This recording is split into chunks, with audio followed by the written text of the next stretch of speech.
श्री स्वामी समर्थ. स्वामी महाराज तुमच्या सर्व चांगल्या इच्छा पूर्ण करो ही स्वामींच्या चरणी प्रार्थना करते आणि आजच्या व्हिडिओला सुरुवात करते. पण त्या अगोदर चॅनलवरती नवीन असाल तर सबस्क्राइब करा आणि शेजारील बेल आयकॉनलाही प्रेस करा, म्हणजे माझ्या सर्व नवीन व्हिडिओंचं नोटिफिकेशन तुम्हाला मिळेल आणि तुम्ही एक पण व्हिडिओ मिस करणार नाही. नवीन वर्षाला सुरुवात झालेली आहे आणि आज आहे नवीन वर्षामधील पहिलाच दिवस. आज आहे सोमवार आणि उद्या आहे नवीन वर्षामधील पहिलाच मंगळवार. तर नवीन वर्षाची सोमवारनी सुरुवात झाल्यामुळे हे जे नवीन वर्ष आहे तर आपल्या सर्वांसाठी सुखी समाधानी जाणार आहे, कारण भगवान शिवशंकरांची कृपा ही आपल्याला प्राप्त होणार आहे.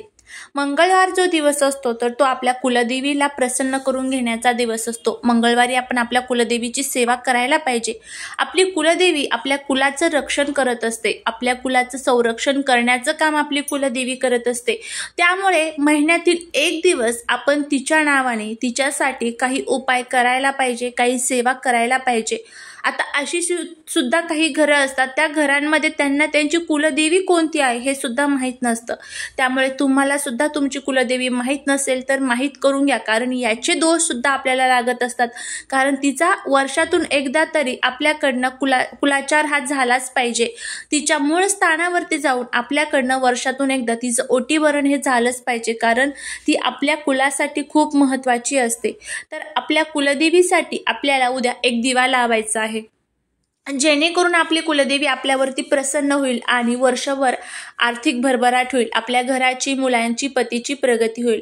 तर त्यामुळे हा व्हिडिओ स्किप न करता शेवटपर्यंत नक्की बघा आणि तुमच्या कुलदेवीचं नाव कमेंटमध्ये लिहायला नक्की विसरू नका. तर बघा, आपल्याला उपाय काय करायचा आहे ते प्रथम बघूया. आता हा उपाय आपण कशासाठी करणार आहोत, तर आपल्या मनातील ज्या काही इच्छा आहेत तर त्या इच्छापूर्तीसाठी, आपल्या घराच्या प्रगतीसाठी, लक्ष्मी प्राप्तीमध्ये जे काही अडथळे तयार होत आहेत बघा, लक्ष्मी प्राप्तीमध्ये म्हणजे आपण खूप कष्ट करतो, आपण खूप उपाय करतो, सेवा करतो, पण त्याचं पाहिजे तसं फळ आपल्याला मिळत नाही. कारण ह्या चुका आपल्याकडनं होत असतात. आपण वर्षानुवर्ष आपल्या कुलदेवीकडे बघत नाही, फक्त वर्षातून एकदा नवरात्र आली की त्या नवरात्रीमध्येच फक्त आपण आपल्या कुलदेवीची सेवा करतो. पण असं अजिबात करायचं नाही. वर्षातून एकदा तरी आपल्याकडनं, म्हणजेच महिन्यातून एकदा तरी आपल्याकडनं आपल्या कुलदेवीची सेवा झाली पाहिजे. प्रत्येक महिन्याला कुलदेवीच्या टाकावरती कुंकुमार्चन करत जायचं. प्रत्येक महिन्यातील फक्त एक मंगळवार कुलदेवीच्या टाकावरती आपल्याला कुंकुमार्चन करायचं आहे. अगदी 5 मिनिटाची सेवा असते, जास्त टाइम सुद्धा लागत नाही. प्रत्येक महिन्यात एकदा तरी दुर्गा सप्तशतीचा पाठ हा आपल्या घरामध्ये वाचन झालाच पाहिजे. या गोष्टी आपल्याकडनं घडल्या, या गोष्टी म्हणजेच आपले कुलदेवी जर आपल्यावरती प्रसन्न असले ना, तुम्हाला सांगते, तुम्हाला कोणत्याच कामामध्ये अपयश येणार नाही. प्रत्येक काम हे आपले यशस्वीपणे पार पडेल. तर त्यामुळे या गोष्टी करत चला. उद्या वर्षातला पहिला दिवस आहे, त्यामुळे तुम्ही कुंकुमार्चन सुद्धा करू शकता, दुर्गा सप्तशतीचा पाठ सुद्धा करू शकता. आता सुतक पिरियड्स वगैरे असेल तर आता हा जो उपाय सांगणार आहे तर तो उपाय तुम्हाला करता येणार नाही. त्यामुळे तुम्ही हा जो उपाय आहे तो नंतर सुद्धा कधी करू शकता, ज्यावेळेस एखादा मंगळवार येईल आणि तुम्हाला जर हा उपाय करायचा असेल तर कोणत्याही मंगळवारी तुम्ही सुतक पिरियड संपल्यानंतर करू शकता. उपाय काय करायचा आहे, एक दिवा घ्यायचा आहे. दिव्यामध्ये आपल्याला वात टाकायची आहे. 2 वातींची एक वात करायची आणि ही जी वात आहे तर त्या दिव्यामध्ये टाकायची आहे. दिव्यामध्ये शक्य असेल तर तुम्हाला तूप टाकायचं आहे. तूप टाकल्यानंतर त्या दिव्यामध्ये तुम्हाला एक लवंग टाकायची आहे, 1 रुपयाचं एक नाणं टाकायचं आहे. तो दिवा प्रज्वलित करायचा आहे आणि दिव्याला हळदी, कुंकू, अक्षदा, गंध, फूल वगैरे जे काही तुमच्याकडे असेल तर ते सर्व तुम्हाला अर्पण करायचं आहे. त्यानंतर एक प्लेट घ्यायची आहे. प्लेटच्या खाली स्वास्तिक काढायचं आहे. कुंकवाच्या साहाय्याने स्वास्तिक काढू शकता किंवा हळदीच्या साहाय्याने सुद्धा काढलं तरीही चालेल. त्यानंतर काय करायचं आहे, तुम्हाला थोडेसे आपल्याला तांदूळ घ्यायचे आहे, मुठभर तांदूळ घ्यायचे आहे आणि हे मुठभर तांदूळ आपल्याला त्या प्लेटमध्ये, त्या स्वास्तिकवरती आपल्या मनातील जी काही इच्छा आहे तर ती इच्छा बोलत तुम्हाला हे जे मुठभर तांदूळ आहे तर ते तुम्हाला त्या प्लेटमध्ये टाकायचे आहे. त्यानंतर हा जो दिवा आपण घेतलेला आहे तर हा दिवा तुम्हाला त्या तांदळावरती ठेवायचा आहे. हा उपाय कधी करायचा, संध्याकाळी 5 नंतर कधीही करू शकता. आणि तुम्हाला तिथे आता एक सेवा सांगणार आहे, ती सेवा तुम्हाला करायची आहे, ती म्हणजे नवार्णव मंत्राची. तुम्हाला 5 माळी नवार्णव मंत्र करायचे आहेत.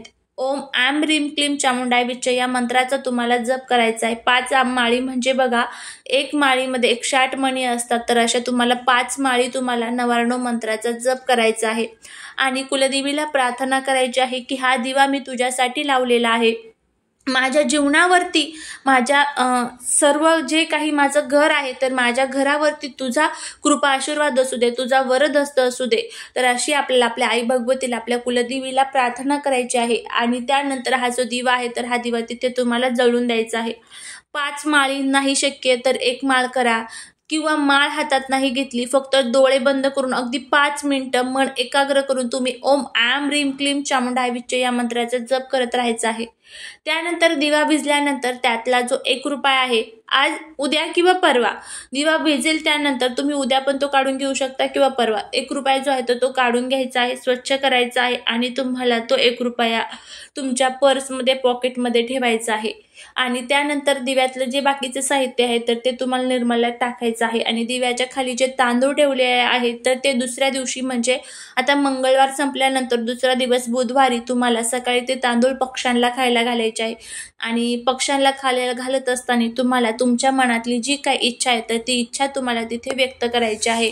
कारण बघा, पक्ष्यांच्या स्वरूपामध्ये कुलदेवी ही आपल्या घरामध्ये येत असते. तर त्यामुळे तुमच्या आजूबाजूला कुठे पक्षी असेल, तिथे एखाद्या झाडाखाली तुम्हाला वाटेल त्या ठिकाणी तुम्ही हे जे तांदूळ आहे तर ते पक्ष्यांना खायला घालू शकता. तर अशा पद्धतीने आपल्याला हा जो उपाय आहे तो करायचा आहे. अगदी साधा आणि सोपा उपाय आहे. नक्की करून बघा. नक्की तुम्हाला या उपायाचा फायदा होईल. घरातील सर्व दोष, अडचणी, संकटे, दुःख, दारिद्र्य दूर होतील आणि आपल्या आई भगवतीची आपल्यावरती वर्षभर आर्थिक कृपा राहील. आर्थिक भरभराट आपल्या घराची होईल. आपल्या मुलांची, आपल्या पतीची, आपली स्वतःची प्रगती होईल. कधीच घरामध्ये कोणत्याच प्रकारचं दुःख येणार नाही. कारण कुलदेवी आणि तिचा कुलाचार करणं हे आपलं कर्तव्य आहे. त्यामुळे कुलदेवीचा हा अशा प्रकारे एक उपाय तुम्ही उद्याच्या दिवशी करून तर बघा, तुम्हाला नक्की अनुभव येईल. आणि तुमच्या कुलदेवीचं नाव नक्कीच कमेंटमध्ये लिहा. झालेली सेवा ही महाराजांच्या चरणी रुजू करते. तुम्हाला हा जर व्हिडिओ आवडला असेल तर लाईक, शेअर आणि सबस्क्राईब करायला विसरू नका. श्री स्वामी समर्थ.